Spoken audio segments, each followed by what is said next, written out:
Spoilers ahead, but at this point, what can't Luffy do? Swim, I guess. But that's about it because this man boy is broken. Hello and welcome to the Grand Line Review, your source for everything One Piece. My name is Liam and I can swim. I mean, not very well, but probably better than Luffy, which is the only thing that I can now do better than our redonkulous captain, because these powers, much like a very slippery bar of soap, are getting out of hand. I say this a lot lately, but this has changed One Piece forever. But has it changed the course of the series for the better or the worse? What I do know is that Jeff Shang, Sky Woodall, and Holton Kyopi have all changed their lives for the better by pressing the subscribe button for the Grand Line Review, which will result in consistent injections of One Piece culture being administered directly into your YouTube feed. And if you'd like to be our next subscriber of the day, then all you need to do is hit the fun button and say hi in the comments below if you are a new member of the Grand Fleet. Also say hi if you're an old member, I like you guys as well. Whatever the case, welcome. Alright, so with every passing chapter, it seems like Luffy breaks through another impossible barrier of power. Consider it like this. If the existing laws of the One Piece world were Bartolomeo, then no matter what logic barriers he tries to erect, Luffy just says, no, those barriers don't exist. Furthermore, you don't exist, and now I'm a hamburger. Om nom. But Luffy can now manipulate himself, other people, the environment around him, and now even intangible elemental aspects. To say I was shocked by seeing Luffy wielding lightning in chapter 1046 would be a terrible yet accurate pun. But at this point, Luffy has access to at least 4 layers of manipulation, which absolutely shatters the previous record of 2 layers held by both Logia fruits and that one special paramecia used by our very own Donut King Charlotte Katakuri. But in particular, elemental interaction is a power used exclusively by Logia devil fruits, and minks with electro, and fishmen with water, and you know what, even Lunarians with fire, so let's just forget I said the word exclusive. You get the idea though. Luffy interacting with lightning is something that really should be reserved for a character like Enel, and the more we see of the Nika fruit in action, the more it does appear to be only bound by the imagination of its user. And that sort of thing can be quite controversial in fiction, even in stories that don't involve pirates, in fact, especially in those ones. In the wrong hands, this devil fruit retcon and its associated abilities would potentially ruin an entire series, because it's an inescapable shift that has changed One Piece forever, and so outrageous that it risks becoming a jump the shark kind of moment. Or because it's One Piece, a jump the Arlong moment, jump the Hody, or maybe even jump the Jinbei. There's a lot of sharks to choose from, many of which are very jumpable. And as much as I've praised the advent of Gear 5th, it certainly hasn't arrived into the fanbase completely free of criticism. And from what I see, it boils down to 3 main issues. It's too strong, it's too wacky, and it changes Luffy into a cliche kind of chosen one. Now, to be completely straightforward, I'm still not 100% sure how I personally feel about the fact that Luffy is now a Zoan user. I mean, in some ways it makes sense that an animal fruit is used by a man named Monkey, but I don't think my opinion will fully form until I do a reread of the series with all of this information in mind. With that one issue aside, I love everything else. In regards to the power being too strong, yeah, like I really don't see it that way. I mean, I get it, the fruit is ridiculous, but it's balanced out by the person who uses it. Because God powers can and have been done right. Within One Piece even, because the classic example I always refer to is Big Mom. She possesses absolutely stupid solely series breaking abilities, but those are balanced out by the fact that she just doesn't have the mental capacity to make use of them properly. So instead, what we get from her is a creative, childlike, and I suppose really blunt use of power that, while overwhelming, still leaves her vulnerable. For a fun out of series example, in Jujutsu Kaisen there's currently a character who can warp reality in any way he pleases, so long as he thinks it's funny. But he has no idea that he even has the power, so he just ends up doing really ridiculous stuff, like Luffy really. In Hunter x Hunter, there's also a character named Basho who has the ability to make literally anything happen, as long as he writes it down in the form of a haiku. And the trade-off there is that he really sucks at writing poetry, so everything he tries just ends up being awful. That's why I'm not particularly concerned about Luffy ever becoming too strong, even if this fruit is as limitless as it currently appears to be, which it probably isn't, but even so, Luffy does not have that min-max type of mindset that you would need in order to really break the world with it. So is he too strong? Yes, but it works because that power is in the hands of a rubber clown. Furthermore, something that I think a lot of people may miss is that it's not completely overpowered in isolation. This Gear 5th Awakening is a culmination of Luffy's experience over the last 25 years of real-world time. For example, if Luffy didn't have advanced conquerors or armament haki, then his attack still really wouldn't be able to damage Kaido. Each and every absurd Toonie attack is imbued with haki, and and is therefore only really effective because Luffy put in the hard work prior to the awakening. And you can say the exact same thing with observation. If Luffy didn't struggle so ridiculously hard to develop observation haki and then evolve it into future sight, then he wouldn't be able to use his cartoony imagination to dodge Kaido's attacks. And then there's just the general experience that Luffy has had developing his fruit. We've seen this boy struggle in battle combat for 25 years straight now. We've watched him wield rubber to overcome a whole universe of weird and bizarre challenges, as well as slowly unlocking stages of this fruit through each of the gears and their variants. So to me, that's why this works, because it took a quarter of a century's worth of experience to get here. I mean, yeah, if this sort of thing happened around Alabasta, any Selby, or even Marineford, then yeah, it would be a huge jump of the Jinbei. But we really, and I mean really, took the slow burn road of getting here, and at this point, Luffy has more than earned every ridiculous thing he can now do. Plus, I do suspect that there will be more limitations to come that Oda has not yet made us aware of. Next point, the abilities are too wacky. And this one, it's kind of hard to argue because it's almost entirely subjective, but we will try anyway. It's almost purely an aesthetic preference. At times, I imagine the cartoonish nature can appear to be a bit jarring, especially when it's applied to characters who aren't Luffy, characters who tend to take themselves a bit more seriously. You know, like your standard Laws Kaidos and even your sexy, seductive, drunk Kaidos. And I kind of get it, especially when I think back to my teenage years, because I spent a lot of very angsty and angry time trying to convince people that no, my precious anime isn't a cartoon, you uncultured swine. Anime is very serious business because it has blood and death and boobs. But now my favorite anime is it's looking pretty undeniably cartoony, so I do kind of sympathize with the more edgy crowd who have had a rough enough time trying to justify their hobbies to the uninitiated as it is. At the same time though, this is a very classic One Piece argument between people who expect the series to be overly serious as opposed to, well, what it actually is. Remember that in the end, this is a story about a silly rubber boy on a quest to an island named Laugh-Tale to fulfill the will of a man named Joy Boy. So with all of those things in mind, chances are it's going to be pretty weird and funny along the way, because the entire series is designed to make us smile, which is in direct opposition to most shonen, where the main character generally powers up and becomes significantly more serious and mature, generally abandoning their more light-hearted base form self. And I love that Luffy is the exact opposite. At the pinnacle of power, he becomes much more light-hearted, significantly happier, and a true beacon of hope for everyone consumed by darkness in the One Piece world, due entirely to his simple ability of being able to make people smile. It's a confronting aesthetic for seasoned shonen readers or watchers, no doubt, and in any other series this would never ever work. But One Piece has always been about breaking the mold. From that moment ever so early on in chapter 2 when Luffy told Kobe that he just flat out sucked, all the way through to chapter 1000 where our ultimate rubber punch fighter is just one big cartoon troll. I think it's hard to see because it's now the highest selling manga of all time, but One Piece has always been about the road less taken when it comes to its storytelling, which I suppose is why we have this third issue popping up. The idea that this development turns Luffy into a fated chosen one, rather than a classic everyday man working hard and forging his way in the world place. Because as I said earlier, it is quite confronting to have such a basic pillar of the series like Luffy's Devil Fruit suddenly change after 25 years, and change so radically as well. Because there was something quite charming about watching Luffy defeat opponents with incredible powers, while he himself possessed a devil fruit that was mid at best. So having that turn out to be a mythical god fruit would be kind of like watching Naruto and having him turn out to be the son of some sort of, I don't know, powerful Hokage of ninja history. What? That actually happened?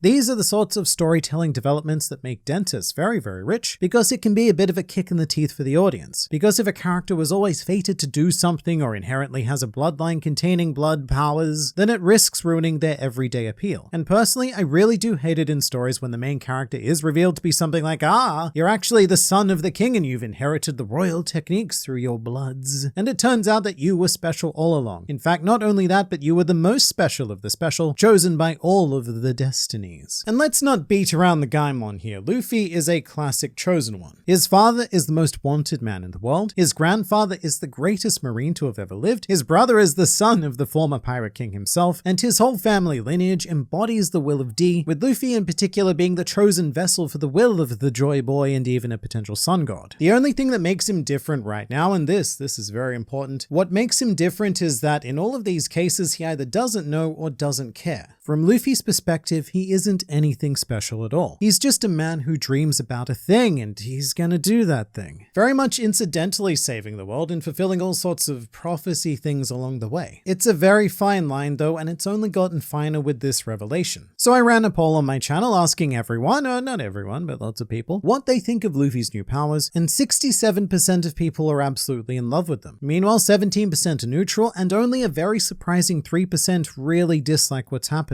To be fair, I did also put in a troll answer, so all of those numbers should be, proportionately higher. I should also say that if you watch my channel regularly, you're probably very much in the I love wacky camp, whereas other channels that focus on hardcore analysis and power scaling, they might have quite different results. To me though, it's very comforting that the fanbase seem overwhelmingly on board with this, and I think a lot of that has to do with the trust in Oda. As much as I praised One Piece for its unpredictable twists, I also think that Oda is a master of reinterpreting really old and tired tropes. So even though we are certainly straddling that there line, this is something that he's been planning for an awfully long time, and I do trust him not to F it up. My bigger question then turns to, where do we go from here? Because if this was the end of the series, then it would be perfect. Gear 5th is a very endgame style power-up, when the author allows their main character unlimited potential for one final battle fight, because they know that they won't have to deal with the implications of that power in the future. How do you top God power? And better yet, how does the final antagonist of the series find a way to measure up to it? Because at this point, I'm sitting pretty fine with Luffy, but I'm somewhat worried for Blackbeard, because in comparison, he now looks like an incredibly lacking final villain. He's going to need some very, and I mean very serious power on his side to measure up to a main character who is about to defeat the actually strongest creature in the world. Although I am very much liking the setup of Luffy, the personification of light, versus Blackbeard, the manifestation of cherry pie darkness. I guess that's why I'm excited though, because right now what we're seeing is uncharted territory. Luffy versus Kaido should be the end of any standard series, so I don't know how we go beyond this. But then again, I've never known anything, not ever. So I'm just here for the ride, and I can't wait to see more. But you don't have to wait, because here is another video, a good video, so I look forward to seeing you there.